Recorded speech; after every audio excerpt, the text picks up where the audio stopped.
আজ ককরোচ জনতা পার্টির সংসদ অভিযানকে কেন্দ্র করে দিল্লির রাজপথ হয়ে ওঠে উত্তাল। সিজিবির আন্দোলনকে দমাতে এবং বিক্ষোভের আঁচ কমাতে দিল্লি পুলিশ লাঠিচার্জ করেন এবং কাঁদানে গ্যাস ছোড়েন।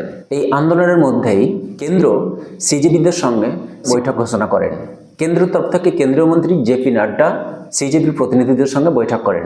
সিজিবির প্রতিনিধি সৌরভ দাস এবং আশুতোষ রঙ্কা উপস্থিত ছিলেন।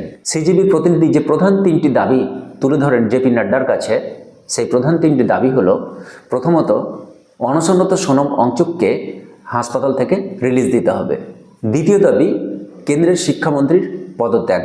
তৃতীয় দাবি কি, যে সমস্ত নিট পরীক্ষার্থী আত্মহত্যা করেছেন তাদের পরিবারকে 1 কোটি টাকা ক্ষতিপূরণ দিতে হবে।